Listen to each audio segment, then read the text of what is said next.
I rise in support of H.R. 9456, the Protecting American Agriculture from Foreign Adversaries Act. This important legislation would codify a new set of policies that were enacted under the Consolidated Appropriations Act for fiscal year 2024. H.R. 9456 would make those measures permanent. I would like to begin by thanking the gentleman from Washington, Mr. Newhouse, for offering this legislation. The bill is straightforward. It adds the Secretary of Agriculture as a permanent member of the Committee on Foreign Investment in the United States, CFIUS, for any transactions related to the purchase of agricultural land, agriculture biotechnology, or any other transactions related to the U.S. agricultural industry. The bill also provides a mechanism for USDA to notify CFIUS of particularly sensitive agricultural transactions. Then, the interagency process must determine whether a review is appropriate.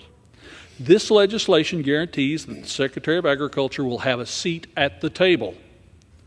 Ag Secretary Perdue under the Trump administration and Secretary Vilsack under this administration both agree that having a permanent member of CFIUS is necessary.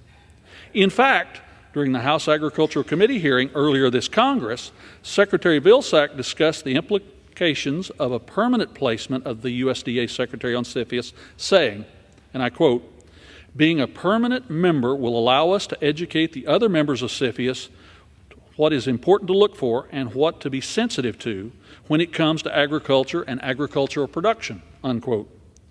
I agree with the Secretary. USDA has a unique expertise that can benefit the other CFIUS members. That's why this bill is so important.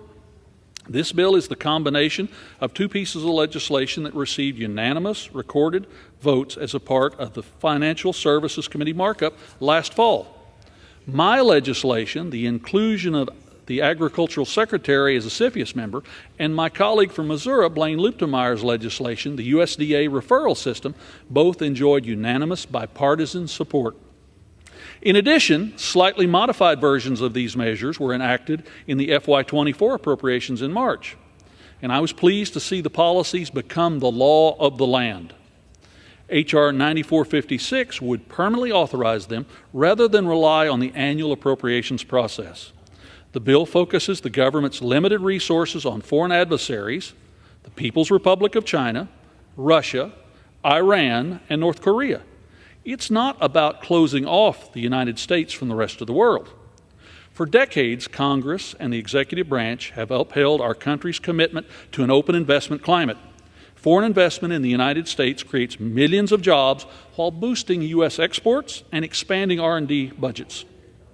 This legislation is consistent with our core American values and consistent with the unanimous bipartisan legislation passed in the Financial Services Committee. Since the 1970s, USDA has been responsible for the collection of foreign ownership in the U.S. agricultural land. This piece of legislation, as with the bipartisan committee-passed version and the provision currently in law as appropriate appropriations language, empowers USDA to flag foreign persons and entities for CFIUS to consider. To object to this legislation is to object to current law, existing practices, and bipartisan consensus. CFIUS's mandate remains clear. It must stay focused on national security issues, whether in agriculture or any other sector. I'm hopeful this bill will soon find its way to the President's desk so that the growing cooperation between CFIUS and USDA can continue, allowing CFIUS to take advantage of the subject matter expertise housed at the Department of Agriculture. Food and agricultural security is a critical component of our national security, and this legislation recognizes that. I urge my colleagues to support this legislation, and I yield back the balance, or I reserve the balance of my time.